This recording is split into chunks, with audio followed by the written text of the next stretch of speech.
वास पावे, जहाँ जठर जल रही है।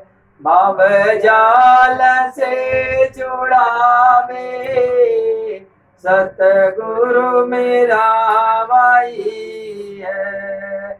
उनके सिवा जगत में, उनके सिवा जगत में कोई दूसरा नहीं है। ताते तो मान मेरा, जो कुशल तेरा। ताते तो मान मेरा, जो कुशल तेरा। पूर्ण दाव बेरा, टकसार में कही है। पूर्ण दाव बेरा, टकसार में कही है।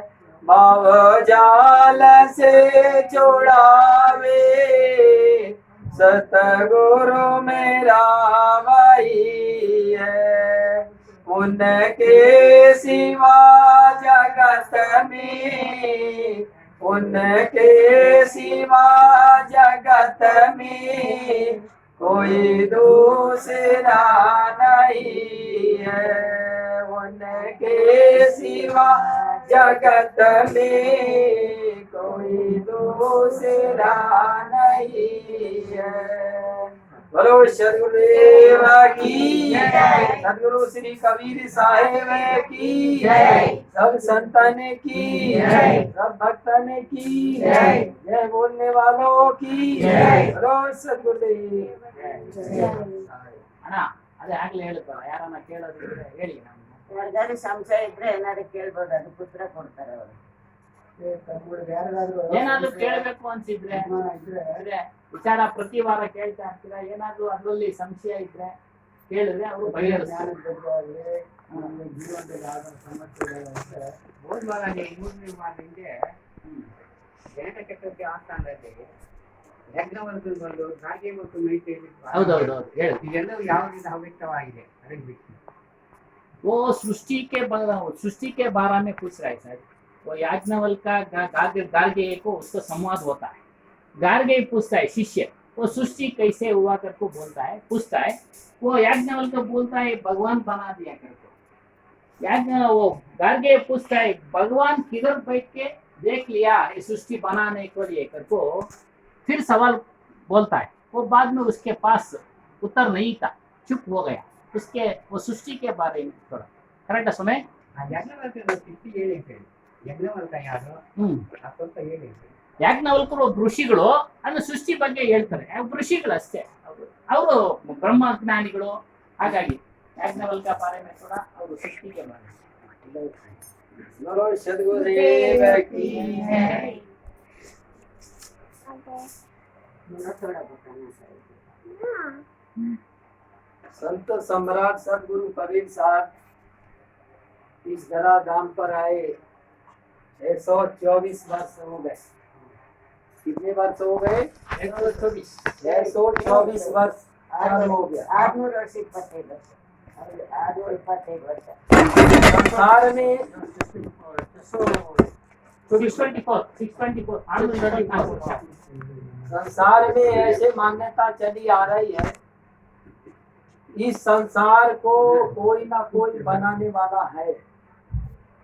इतना बड़ा संसार कोई ना कोई है, ऐसे संसार में मान्यता चली आ रही है। आज से नहीं, सदियों से। उसी कड़ी में याज्ञवल्क्य राजा जनक कहते हैं याज्ञवल्क्य और जनक संवादा, दत्तात्रेय वो ही रस स्वादा। ये पद है कबीर साहब का बीजक। तो वो ही बात राम वशिष्ठ में लगाई, वो ही बात कृष्ण उद्धव समझाई, वो ही बात जो जनक गढ़ाई, दे धरे भी देह कहाई। कुल मर्यादा होय होय के जीवत मुआ न हो, अब देखत जो नहीं देखिया अदृष्ट कहावे सो। ये कबीर साहब बीजक में प्रमाण देते हैं कि वही परंपरा का जो ज्ञान चला आ रहा था, तो याज्ञवल्क्य जी को भी वही ज्ञान हुआ। वही ज्ञान कौन सा? वही ज्ञान ब्रह्म ज्ञान। ये जगत सत्य है कि ब्रह्म सत्य? तो ये मान्यता चली आ रही है कि ब्रह्म सत्य है, जगत मिथ्या। याज्ञवल्क्य को भी यही ज्ञान था कि ब्रह्म सत्य है और जगत मिथ्या। तो गार्गी ने भी यही पूछा था। तो सभी मतवादी लोग उसी बात को दोहराते हुए कहते सुनते चले आ रहे। उसी कड़ी में सदगुरु कबीर साहब का प्रादुर्भाव हुआ। सदगुरु कबीर साहब से भी लोगों ने पूछा। कबीर साहब ने कहा, कहते हैं कि पहले संसार में कुछ नहीं था। पहले संसार में कुछ नहीं था। गार्गी भी पूछती है, जब कुछ नहीं था तो ये सब कुछ कहाँ से आया? कबीर साहब भी वही पूछते, जब कुछ नहीं था संसार में तो फिर ये अग्नि, वायु, जल, आकाश, मिट्टी ये सब कहाँ से आए? जब नहीं था तो आया कहाँ से? तो कबीर साहब भी यही पूछते कि जब ये कुछ नहीं था तो कहाँ से आए? ये मकान पहले यहाँ नहीं था। यहाँ ये मकान को, इस मकान बनाने के लिए कहीं से छड़ लाया, कहीं से गिट्टी लाया, कहीं से सीमेंट लाया, कहीं से सरिया लाया, कहीं से मिस्त्री कारीगर आया और बनाया, तब जाकर ये 3 मंजिला ये मकान बना। तो लोगों के मन में ये कल्पना होती है कि जब ये छोटा सा मकान बनाने के लिए इतना सब कुछ करना पड़ता है, तो इतना बड़ा संसार है, तो इसको बनाने के लिए कोई ना कोई शक्ति तो है। ऐसे वो शक्ति मानते हैं।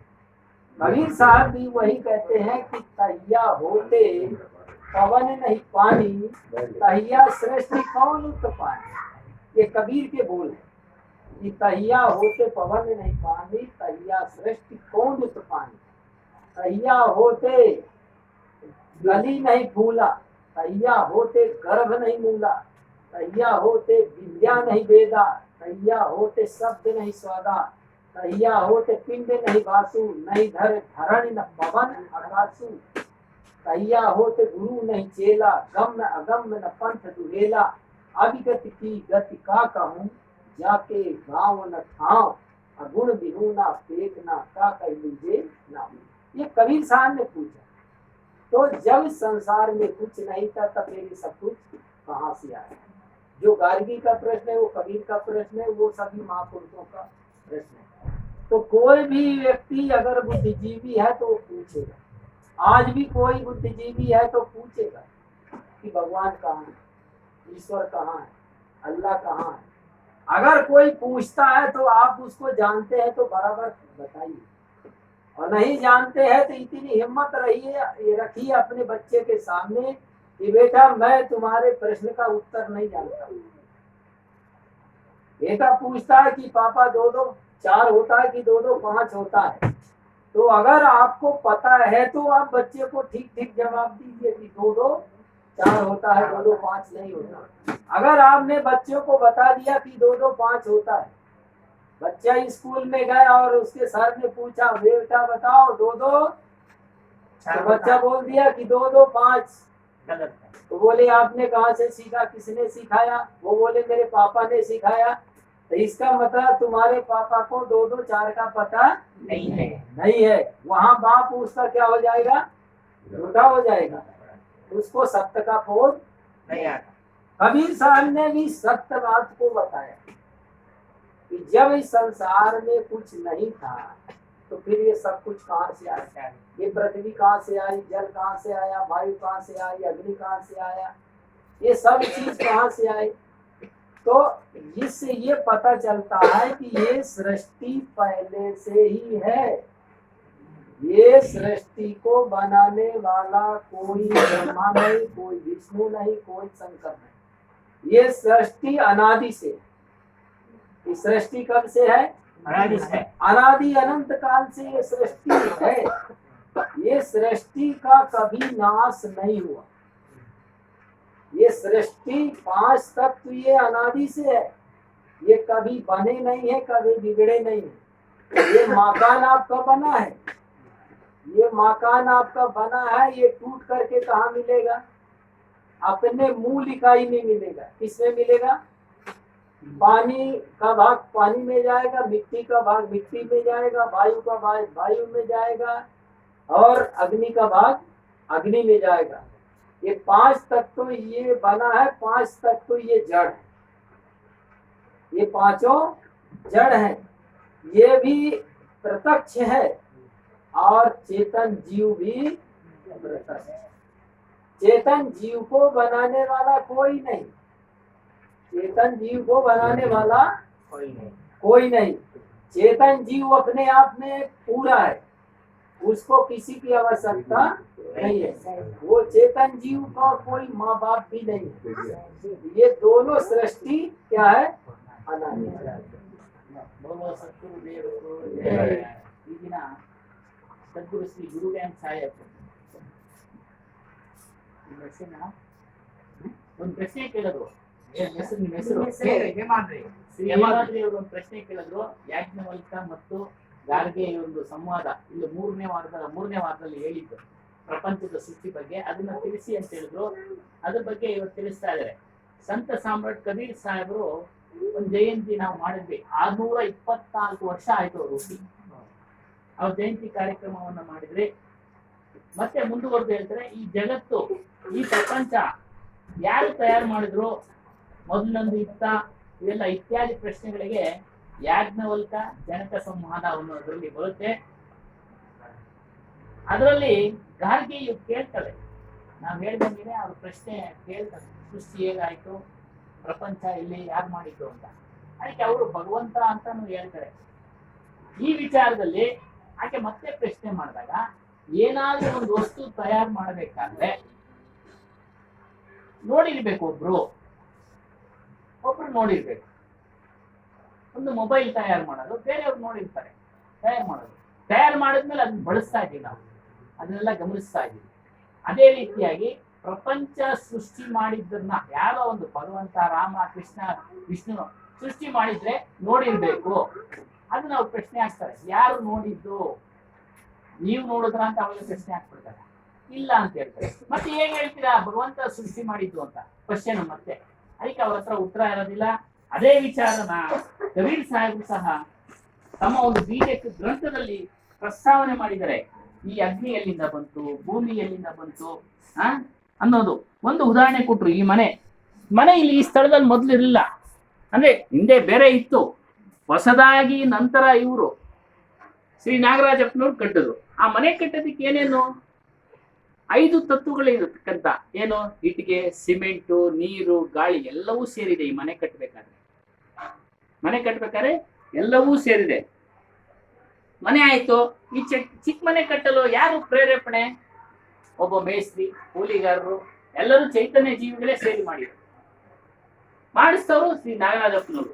ಹಾಗೆ ಈ ಪ್ರಪಂಚಕ್ಕೆ ಬಂದಾಗ ಈ ಪ್ರಪಂಚನೂ ಅಷ್ಟೇ. ಕೆಲವರು ಎಲ್ಲ ತಿಳ್ಕೊಂಡ್ಬಿಟ್ಟಿದ್ದಾರೆ. ಎಲ್ಲರೂ ಸಾಮಾನ್ಯವಾಗಿ ಎಲ್ಲರೂ ತಿಳ್ಕೊಂಡ್ಬಿಟ್ಟಿದ್ದಾರೆ, ಯಾವುದೋ ಒಂದು ಶಕ್ತಿ ಇದೆ, ಈ ಪ್ರಪಂಚನ ಸೃಷ್ಟಿ ಮಾಡಿದೆ, ಅಗ್ನಿನ ಸೃಷ್ಟಿ ಮಾಡಿದೆ, ಗಾಳಿನ ಸೃಷ್ಟಿ ಮಾಡಿದೆ, ನೀರನ್ನ ಸೃಷ್ಟಿ ಮಾಡಿದೆ ಅಂತ. ಅದಕ್ಕೆ ಕಬೀರ್ ಸಾಹೇಬರು ತಮ್ಮ ಒಂದು ವಿಚಾರದಲ್ಲಿ ಹೇಳ್ತಾರೆ, ಈ ಒಂದು ಪ್ರಪಂಚನ ಯಾರು ಸೃಷ್ಟಿ ಮಾಡಿಲ್ಲ ಅಂತೇಳಿ. ಅದಕ್ಕೆ ಒಂದು ಉದಾಹರಣೆ ಕೊಟ್ರು. ಮಗ ಅಪ್ಪನನ್ನ ಪ್ರಶ್ನೆ ಮಾಡ್ತಾನೆ, ದೇವ್ರು ಎಲ್ಲಿ, ಅಲ್ಲ ಎಲ್ಲಿ? ಹೇಳಕ್ ಉತ್ತರ ಆಗುತ್ತಾ? ಇಲ್ಲ. ಅದಕ್ಕೆ ಇನ್ನೊಂದು ಉದಾಹರಣೆ ಕೊಡ್ತಾರೆ. ಗೊತ್ತಿಲ್ಲ ಅಂತ ಅವ್ನು ಹೇಳಿದ್ರೆ ಪರವಾಗಿಲ್ಲ, ಏನೋ ಒಂದು ಹೇಳ್ಬಿಟ್ಟೆ ತಪ್ಪು ಹೇಳ್ಬಿಟ್ರೆ ಅದು ತಪ್ಪಾಗ್ಬಿಡುತ್ತೆ. ಇನ್ನೊಂದು ಉದಾಹರಣೆ ಕೊಡ್ತಾರೆ. ಏನೋ ಒಬ್ಬ ಮಾಸ್ಟ್ರು ವಿದ್ಯಾರ್ಥಿನ ಕೇಳ್ತಾನೆ, 2 + 2 ಎಷ್ಟು? 4. 2 + 2 5 ಅಂದ್ರೆ ತಪ್ಪಾಗುತ್ತೆ. ಇದು ಯಾರು ಹೇಳ್ಕೊಟ್ರು ಅಂದ್ರೆ, ತಂದೆ ಹೇಳ್ಕೊಟ್ರು ಅಂದ್ರೆ ತಂದೆಗೂ ಗೊತ್ತಿಲ್ಲ, ಅದರಿಂದ ತಪ್ಪು ಹೇಳ್ದ. ಅದೇ ಯಾರಿಗೆ ಗೊತ್ತಿರ್ಬೇಕು? ಗುರುಗಳು ಗೊತ್ತಿರ್ಬೇಕು. ಅದೇ ವಿಚಾರ ಕಬೀರ್ ಸಾಹೇಬರು ಹೇಳ್ತಾ ಇದ್ದಾರೆ. ಅವರು ಸತ್ಯವಾದನ್ನೇ ಹೇಳ್ತಾರೆ. ಏನು, ಈ ಸೃಷ್ಟಿ ಯಾವ್ದೇ ಆಗಿರ್ಬೋದು, ಭೂಮಿ, ಆಕಾಶ, ಅಗ್ನಿ, ಜಲ, ವಾಯು, ಪೃಥ್ವಿ, ಇವೆಲ್ಲವೂ ಮೊದಲಿಂದಲೂ ಇದೆ. ಇದೆಲ್ಲ ಬ್ರಹ್ಮಜ್ಞಾನದಲ್ಲೂ ತಿಳಿಸ್ತಾರೆ, ಮೊದಲಿಂದನೂ ಇದೆ ಅಂತೇಳಿ. ಚೈತನ್ಯನೂ ಅಷ್ಟೇ, ಅವನು ಅನಾದಿ, ಯಾರು ಸೃಷ್ಟಿ ಮಾಡಿಲ್ಲ, ಇದು ಸಹ ತಿಳಿಸ್ತಾರೆ ಬ್ರಹ್ಮಜ್ಞಾನದಲ್ಲಿ, ಉಪನಿಷತ್ತುಗಳಲ್ಲಿ ತಿಳಿಸ್ತಾರೆ. ಅವ್ರು ಓದಿರ್ಬೋದು, ಓದ್ತಾ ಇದ್ರೆ ಎಲ್ಲಾ ಜ್ಞಾನದಲ್ಲೂ ಇದೆ. ಈ ಸೃಷ್ಟಿನ ಮೊದಲಿಂದಲೂ ಇದೆ, ಇದು ಯಾರು ಸೃಷ್ಟಿ ಮಾಡಲ್ಲ. ಚೈತನ್ಯನೂ ಅಷ್ಟೇ, ಇದನ್ನ ಯಾರು ಸೃಷ್ಟಿ ಮಾಡಲ್ಲ. ಈ ಪ್ರಪಂಚ 5 ತತ್ವಗಳಿಂದ ಕೂಡಿದೆ: ಭೂಮಿ, ಅಗ್ನಿ, ಜಲ, ವಾಯು, ಪೃಥ್ವಿ, ಆಕಾಶ. ಹಾಗೆ ಈ ಮನೆ ಶಿಥಿಲವಾದಾಗ ಹೊಡೆದಾಕ್ತಾರೆ, ಆ ಭಾಗಗಳು ಅವಕ್ಕೆ ಸೇರ್ಕೊಂಡ್ಬಿಡ್ತವೆ. ಗಾಳಿ ಭಾಗ ಗಾಳಿಗೆ ಸೇರುತ್ತೆ, ನೀರಿನ ಭಾಗ ನೀರಿಗೆ ಸೇರುತ್ತೆ, ಭೂಮಿ ಭಾಗ ಭೂಮಿಗೆ ಸೇರುತ್ತೆ. ಹಾಗಾಗಿ ಈ 5 ತತ್ವಗಳು ಜಡ, ಅದು ಪ್ರತ್ಯಕ್ಷ ಕಾಣ್ತಾ ಇದೆ, ನಮ್ಗೆಲ್ಲ ನೋಡ್ತಾ ಇದ್ದೀವಿ, ಅನುಭವಕ್ಕೆ ತಗೊಳ್ತಾ ಇದೀವಿ. ಭೂಮಿ ಮೇಲೆ ನಡೀತಾ ಇದ್ದೀವಿ, ಭೂಮಿ ಮೇಲೆ ಮನೆ ಕಟ್ಟಿದೀವಿ, ಗಾಳಿ ಸೇವನೆ ಮಾಡ್ತಾ ಇದ್ದೀವಿ, ಹೊರಗಿನ ನೀರನ್ನ ಉಪಯೋಗಿಸ್ತಾ ಇದ್ದೀವಿ ಅಲ್ವಾ. ಹೀಗೆ 5 ತತ್ವಗಳು ಪ್ರತ್ಯಕ್ಷ. ಅದೇ ರೀತಿಯಾಗಿ ಚೇತನನು ಪ್ರತ್ಯಕ್ಷ, ಚೇತನಾತ್ಮನು ಪ್ರತ್ಯಕ್ಷ. ನಾವು ನೋಡ್ತಾ ಇದೀವಿ, ನಿಮ್ಮನ್ನೆಲ್ಲ ಗುರುಗಳು ಹೇಳ್ತಾ ಇರೋದನ್ನ ಕೇಳಿಸ್ಕೊಳ್ತಾ ಇದೀವಿ. ಈಗ ಎಲ್ಲವೂ ಪ್ರತ್ಯಕ್ಷ. ಅಲ್ಲಿಗೆ ಹೇಳೋದು ಸಾಹಿತಿ ಕಟ್ಟಮ್ಮ. तो प्रत्यक्ष है, ये संसार है, अचेतन जीव भी है, ये दोनों अनादि है। दोनों क्या है? अनादि सृष्टि है। ये 5 तत्व भी कभी बने नहीं है, चेतन जीव भी कभी बना नहीं है। लोग कहते हैं कि ये बना है, वैज्ञानिक लोग भी मानते हैं पहले संसार में कुछ नहीं था। आज विज्ञान पढ़ाया जाता है स्कूलों में, विज्ञान पढ़ाया जाता है, उसमें जीव विज्ञान और भौतिक विज्ञान। आप लोग भी पढ़े होंगे या नहीं, अभी भी बच्चे पढ़ रहे हैं। जीव विज्ञान में किसके बारे में पढ़ाया जाता है? जीव जंतुओं के बारे में पढ़ाया जाता है। और भौतिक विज्ञान में पेड़ पौधे इनके बारे में बताया जाता है। वनस्पति विज्ञान और भौतिक विज्ञान, जीव विज्ञान, ये विज्ञान आज बच्चे पढ़ते हैं। तो ये जीव विज्ञान के बारे में पढ़ाया जाता है कि जीव की उत्पत्ति होती है, जीव की उत्पत्ति होती है, फिर जीव का विकास होता है। आप लोगों ने सुना होगा डार्विन का विकास हुआ, लेमार्क का विकास हुआ, और भी वैज्ञानिक हुए, उनका विकास हुआ, इनका विकास होता है, ऐसे वैज्ञानिकों की मान्यता है। ये जीव की उत्पत्ति कहाँ होती है? एक कोशिकीय प्राणी अमीबा, वो कीचड़ में से पैदा बताया गया। अब कीचड़ में से जीव की उत्पत्ति होती है, ऐसे वैज्ञानिकों का मानना। सदगुरु कबीर साहब का ये मान्यता है कि जीव की उत्पत्ति कीचड़ से नहीं, जीव की उत्पत्ति जड़ से नहीं, जीव अपने आप में पूरा है। जीव की उत्पत्ति नहीं, ये शरीर की उत्पत्ति है, लेकिन जीव की उत्पत्ति नहीं। जीव अनादि से, जीव कब से है? अनादि से। ये बीच में ये कोई ब्रह्मा ने बनाया, ना विष्णु ने पाला, नहीं संगर ने संगार नहीं किया। ये हम ऐसे कहते सुनते चले आते, लेकिन वास्तविक में कबीर के मत के अनुसार, रंगा स्वामी जी ने कहा पारक सिद्धांत के अनुसार जीव की उत्पत्ति नहीं, और ये 5 तत्व की उत्पत्ति नहीं। ये 5 तत्व भी अनादि है, जीव भी अनादि है। ये दोनों अनादि सृष्टि है, और अभी भी है, और आगे भी ये सृष्टि रहेगी। सृष्टि का नाश कभी नहीं होगा। हमारा आपका नाश हो जाएगा, हम आप इस दुनिया में नहीं रहेंगे, मगर ये संसार रहेगा, ये जगत रहेगा। ये जगत अनादि से है। और जो संसार में मान्यता चली आ रहा है कि ब्रह्म सत्य है, जगत मिथ्या है, ब्रह्म का कहीं भी कोई अस्तित्व नहीं है। ब्रह्म आज तक किसी ने जाना नहीं है। ब्रह्म का हमारे पूर्ण साहब ने तो उसको तो ऊंट का पात बताया, क्या ना वो जमीन का और ना वो आसमान का। वो ब्रह्म का कहीं कोई अता पता आज तक किसी को मिला क्या? किसी को भी मिला हो तो कोई बता सकता कि हमको मिला। आज तक किसी मतवादी को नहीं मिला। इसलिए वेद शास्त्र सब खोजत हारे, मरम न जानत एव। ब्रह्म के बारे में कहीं भी कोई अता पता नहीं है, कोई ठौर और ठिकाना नहीं है। न अल्लाह के बारे में है, न ईश्वर के बारे में, न ब्रह्म के बारे में, किसी के बारे में कोई। आकाश पाताल में बताते हैं, आकाश पाताल तक की यात्रा आज वैज्ञानिकों ने कर लिया।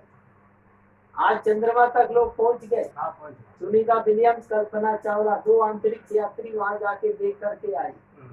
तो वहां कुछ भी नहीं।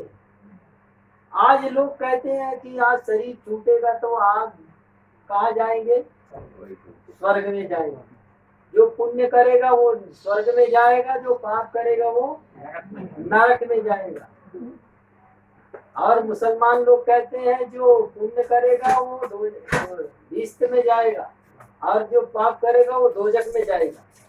दोनों की मान्यता एक ही है। एक दोजख कहता है और एक नरक कहता है, एक बहिश्त कहता है, एक स्वर्ग कहता है। तो आदमी की ऐसे मान्यता चली आई है कि संसार के जो प्राणी है मरेंगे वो कहाँ जाएंगे? ब्रह्मलोक में जाएंगे। जो भी मरेंगे तो सब वहां जाएंगे। अब वहां वो कब तक रहेंगे? वहां भी ये समय है, जैसे इधर है 100 वर्ष का, उधर भी है समय। वहां भी ब्रह्मा अपने दरबार में सबको सब दिन नहीं रखता। कहते हैं पुण्य छीने लोके मृत्यु बसंती। जब पुण्य आपका छीन हो जाएगा तो ब्रह्मा लात मार के नीचे भेज देगा, बोले जाओ उधर ही न रखो। फिर यहाँ आना पड़ेगा, फिर यहाँ पुनरपि जननम पुनरपि मरणम पुनरपि जठरे अग्नि पहला। तो ये बार बार जन्म लेना, बार बार फिर स्वर्ग में जाना, फिर स्वर्ग से नीचे आना, आना और जाना, ये हमारा बंद नहीं होगा। इसको बंद करने के लिए सदगुरु कबीर साहब ने ज्ञान दिया है, बोध दिया है कि आपका आना और जाना कब बंद होगा? जब आप ब्रह्म को भी त्यागेंगे। ब्रह्म कोई ऐसे वस्तु नहीं है और ब्रह्म और स्वर्ग भी कोई वस्तु, कोई जगह नहीं है। कई लोगों ने सतलोक माना है। अभी ऐसा नहीं है कि जो कबीर पंथ से अलग है वही लोग भ्रमित है। कबीर पंथ में कबीर पंथी लोग भी भ्रमित है। आज कबीर साहब के ज्ञान को पा करके भी उनको बोध नहीं हुआ। कबीर पंथी कहलाते हैं, फिर भी वो कबीर साहब को मानते हैं। और कबीर साहब के आज ब्रह्मा की मूर्ति की पूजा, विष्णु की पूजा, शंकर की पूजा हो रही है संसार में। अब एक कबीर पंथी वृंदावन से और एक वैष्णव संत वृंदावन मथुरा से वृंदावन की यात्रा कर रहे थे। अब वो कबीर पंथी थे, वो भी साथ में थे, वैष्णव भगत भी साथ में। तो वैष्णव भगत ने कहा चलो श्री कृष्ण के दर्शन कर आते वृंदावन। तो कबीर पंथी जो भगत, जो कबीर पंथी अपने को कहता था, वो कबीर पंथी बोले कहाँ काले भाटे के वहां दर्शन करने जाते, काले पत्थर के दर्शन कहाँ करने जाते। तो वो उसने तो खंडन किया। लेकिन वो वैष्णव संत वो बोले कि ये हमारे इष्ट को तो काला पत्थर कहता है, और ये कबीर की मूर्ति बनवा करके मंदिर बनवाया है, तो वहाँ कबीर की मूर्ति रखा है, ये भी तो मत्था टेकता है पत्थर के सामने। वो वैष्णव संत ने कहा टेकता तो ये भी है, आखिर में चाहे वो काले कृष्ण हो चाहे दाढ़ी वाले कबीर हो, बात तो एक ही है। आज तो कबीर भी नहीं है, आज तो वो काले कृष्ण भी नहीं है, दोनों नहीं है। तो काम तो जो मैं करने जा रहा हूँ ये तो पहले ही से कर रहा है। तो कबीर में और कृष्ण में फर्क क्या? तो वो वैष्णव संत बोल पड़े कि हमारे में आप में फर्क क्या? फर्क बताओ। आप भी तो पत्थर में ही मत्था टेकते हो, कबीर साहब के मूर्ति के सामने मत्था टेकते हो, तो आप भी तो कृष्ण से, हमारे से, कानून से ज्यादा ज्ञानी हो गए। तो जो हम करते हैं हमारे वैष्णव सनातन है, परंपरा से चला आ रहा है। तुम्हारे तो कबीर ने तो तुमको ज्ञान दिया है, तुम्हारे कबीर ने तो बताया है कि पत्थर पूजे हरी मिले तो मैं पूजू पहाड़, या तो चक्की भली पीस खाए संसार। वो वैष्णव भगत उसको कबीर का ज्ञान बता रहा है। अब वो कबीर पंथी होकर के कबीर के ज्ञान को नहीं अपना रहा है। तो आज कबीर जो कह के गए संत कबीर, आज उनकी कबीर पंथी ही लोग नहीं मानते। कबीर पंथ को कबीर साहब को मानते हैं, मगर कबीर साहब की नहीं माना। ಸದ್ಗುರು ಸಾಹೇಬ್ರು ಹೇಳಿದ್ರು, ಇಲ್ಲಿ ವಿಜ್ಞಾನದ ವಿಚಾರ ತಗೊಂಡು ಜಗತ್ತು ಪ್ರತ್ಯಕ್ಷ 5 ತತ್ವಗಳನ್ನ ಯಾರು ಮಾಡಿಲ್ಲ, ಚೇತನ ಸ್ವರೂಪವನ್ನ ಯಾರು ಸೃಷ್ಟಿ ಮಾಡಿಲ್ಲ ಅಂತ. ಈ ವಿಜ್ಞಾನ ತಗೊಂಡ್ರು ಭೌತಿಕ ವಿಜ್ಞಾನ ಅಂದ್ರೆ ಪ್ರಪಂಚದಲ್ಲಿ ಇರ್ತಕ್ಕಂಥ ಗಿಡ ಮರಗಳು, ಜೀವ ವಿಜ್ಞಾನ, ಉತ್ಪತ್ತಿ ವಿಕಾಸ ಇವೆಲ್ಲ. ಈ ಮರ ಗಿಡಗಳೆಲ್ಲ ಅವು ಸಹ ಭೌತಿಕ ವಿಜ್ಞಾನ, ಅವು ಉತ್ಪತ್ತಿ ಆಗೋದು ನಾವು ವಿಜ್ಞಾನ ಓದಿದೀವಿ. ಏನೋ ಬೀಜಗಳಿಂದ ಗಾಳಿಯಲ್ಲಿ ಹೋಗಿ ಇನ್ನೊಂದ್ ಕಡೆ ಬಿದ್ದು, ಅಲ್ಲೇ ನೀರು ಮಳೆ ಬಿದ್ದು ಮತ್ತೆ ಅಲ್ಲಿ ಗೊಬ್ಬರ ಆಗಿ ಎಲ್ಲ ಬೆಳೆಯುತ್ತವೆ. ಅದು ತಾನಾಗಿ ತಾನೇ ಬೆಳೆಯುತ್ತೆ, ಅದನ್ನ ನಾವು ನೋಡ್ತಾ ಇದೀವಿ. ಇದು ಭೌತಿಕ ವಿಜ್ಞಾನ. ಇನ್ನು ಉತ್ಪತ್ತಿ, ಜೀವನ ಉತ್ಪತ್ತಿ, ಪ್ರಾಣಿಗಳ ಉತ್ಪತ್ತಿ ಆಗುತ್ತವೆ. ಸೊಳ್ಳೆ ಕಚಡ ನೀರಿಗೆ ಉತ್ಪತ್ತಿ ಆಗುತ್ತೆ, ಅದು ವಿಜ್ಞಾನ. ಜೀವನನ್ನ ಯಾರು ಉತ್ಪತ್ತಿ ಮಾಡೋದಿಲ್ಲ ನೋಡಿ, ಜೀವನನ್ನ ಯಾರು ಉತ್ಪತ್ತಿ ಮಾಡಲ್ಲ. ಇವಾಗ ಮನೆಯಲ್ಲಿರ್ತಕ್ಕಂಥ ವಸ್ತು ತುಂಬಾ ಹಳೇದಾಗ್ಬಿಟ್ರೆ ಅಲ್ಲೂ ಕ್ರಿಮಿಗಳು ಉತ್ಪತ್ತಿ ಆಗ್ತವೆ. ಅದು ಅಂಡಗ, ಪಿಂಡಗ, ಎಡಗ ಇತ್ಯಾದಿಗಳಲ್ಲಿ ಬರ್ತವೆ, ಅದರ ವಿವರಣೆ.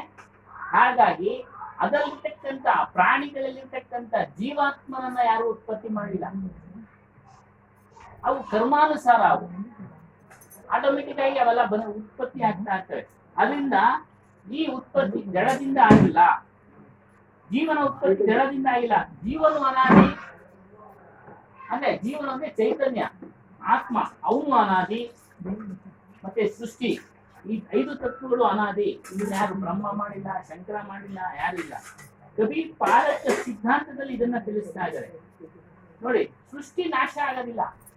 ನಾವು ಇತಿಹಾಸ ಓದಿದ್ದೀವಿ.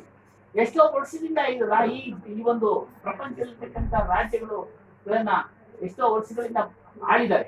ಇತಿಹಾಸಗಾರರು ಓದ್ತಾ ಇದ್ರು, ಬ್ರಿಟಿಷ್ ಆಳಿದ್ರು, ಮುಸಲ್ಮಾನರು ಆಳಿದ್ರು, ಅದಕ್ಕೆ ಮೊದಲು ಹಿಂದೂಗಳು ರಾಜರು ಆಳ್ತಾ ಇದ್ರು. ಇದನ್ನ ಕೇಳ್ತಾ ಇದೀವಿ, ಸಾವಿರಾರು ವರ್ಷಗಳ ಇತಿಹಾಸ. ಅದಕ್ಕೂ ಹಿಂದೆ ಮಹಾಭಾರತ ನಡೀತು ಈ ಭೂಮಿ ಮೇಲೆ ಅಂತ, ಅದಕ್ಕೂ ಹಿಂದೆ ರಾಮಾಯಣ ನಡೀತು ಅಂತ ಈ ಭೂಮಿ ಮೇಲೆ. ಆಗ್ಲೂ ಇದೆ ಅಲ್ವರ ಸೃಷ್ಟಿ, ಈಗಲೂ ಇದೆ, ಮುಂದಕ್ಕೂ ಇರುತ್ತೆ. ಈ ಸೃಷ್ಟಿ ಯಾವತ್ತೂ ನಾಶ ಆಗೋದಿಲ್ಲ. ಆದರೆ ನಾವು ನಾಶ ಆಗ್ತೀವಿ. ನಾವಂದ್ರೆ ಆತ್ಮ ನಾಶ ಆಗೋದಿಲ್ಲ, ಈ ಶರೀರ ನಾಶ ಆಗುತ್ತೆ. ನಮ್ಮನ್ನು ಸೃಷ್ಟಿ ಮಾಡಿದವ್ರು ತಂದೆ ತಾಯಿಗಳಿದಾರ, ಅವ್ರನ್ನ ಸೃಷ್ಟಿ ಮಾಡೋದು ಅವ್ರ ತಂದೆ ತಾಯಿಗಳಿದಾರ. ಇದೆಲ್ಲ ನಾವು ಯೋಚನೆ ಮಾಡ್ಬೇಕಾದ್ರೆ ಯಾರು ಇಲ್ಲ. ಮತ್ತೆ ಎಲ್ಲರೂ ಒಪ್ಕೊಂಡ್ಬಿಟ್ಟಿದ್ದಾರೆ ಈ ಸೃಷ್ಟಿನ ಬ್ರಹ್ಮನ ಸೃಷ್ಟಿ ಮಾಡ್ತಾ ಇದ್ದಾನೆ ಅಂತೇಳಿ. ಪೂರಣ್ ಸಾಹೇಬ್ ಹೇಳ್ತಾರೆ, ಏನು ಬ್ರಹ್ಮ ಎಲ್ಲಿದ್ದಾನೆ? ಆಕಾಶದಲ್ಲಿದ್ದಾನ, ಭೂಮಿ ಮೇಲಿದ್ದಾನ, ಯಾರನ್ನ ಸಿಕ್ಕಿದಾನ ಅಂತ ಪ್ರಶ್ನೆಗಳು. ವೇದ ಶಾಸ್ತ್ರಗಳೆಲ್ಲ ಹೇಳ್ಬಿಟ್ಟಿದೆ, ಏನು ಬ್ರಹ್ಮ ಇಂಥ ಕಡೆ ಇದ್ದಾನೆ, ಬ್ರಹ್ಮಲೋಕದಲ್ಲಿದ್ದಾನೆ. ಈ ಕೇವಲ ಹಿಂದೂ ದೇವರನ್ನ ಮಾತ್ರ ಇದ್ ಮಾಡ್ತಾ ಇಲ್ಲ, ಅಲ್ಲ ಅವನು ಎಲ್ಲಿದ್ದಾನ ಅವನು. ಅವರಲ್ಲೂ ಹೇಳ್ತಾರೆ ಸ್ವರ್ಗ ನರಕ ಅಂತ, ನಮ್ಮಲ್ಲೂ ಹೇಳ್ತಾರೆ ಸ್ವರ್ಗ ನರಕ ಅಂತ. ಎಲ್ಲಿ ಯಾರಾದ್ರೂ ನೋಡಿದಾರ? ಇಲ್ಲ. ಚಂದ್ರಲೋಕಕ್ಕೆ ಹೋಗಿ ಬಂದ್ರು, ಮಂಗಳ ಗ್ರಹಕ್ಕೆ ಹೋಗಿ ಬಂದ್ರು, ಏನಿದೆ? ಅಲ್ಲೂ ಸಹ ನೀರಿದೆ, ಮರಳಿದೆ, ವ್ಯತ್ಯಾಸ ಇದೆ ಅಷ್ಟೇ. ಗಾಳಿ ವ್ಯತ್ಯಾಸ ಇದೆ, ಗಾಳಿ ಇದೆ, ಅಲ್ಲಿ ವ್ಯತ್ಯಾಸ ಇದೆ, ಗಾಳಿ ಮೇಲೆ ಅಂತರ ಇದೆ. ಅದನ್ನೇ ಸಂಸಾರ ಮತ್ತು ಪ್ರಾಣಿ ಪ್ರಾಣ ಬ್ರಹ್ಮಲೋಕ ಯಾವುದು ಬ್ರಹ್ಮಲೋಕದಲ್ಲಿ ಇಲ್ಲ. ಈ ಪ್ರಾಣಿ ಸಂಸಾರದಲ್ಲಿ ಏನ್ ಅನ್ಕೊಂಡವ್ರೆ ಪ್ರಾಣಿಗಳು? ಮರಣ ಆಗ್ತಾನೆ, ಬ್ರಹ್ಮಲೋಕಕ್ಕೆ ಹೋಗ್ತಾರೆ ವೃತ್ತಿ ಆದ್ಮೇಲೆ ಅಂತ.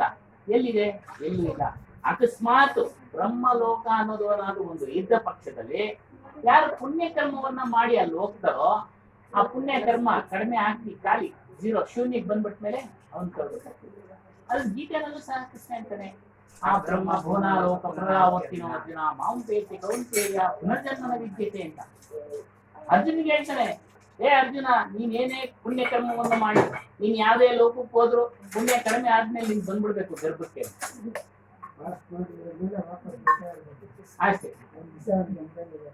ಈ ರೀತಿಯಾಗಿ ಪುನರಪಿ ಜನನಂ ಪುನರಪಿ ಮರಣಂ ಜನರಿ ಜಗದೇ ಶಯನಂ ಅಂತ ಈ ತರ ಸಂಸ್ಕೃತ ಶ್ಲೋಕ ಶಂಕರಾಚಾರ್ಯರು ಮಾಡಿದ್ರು.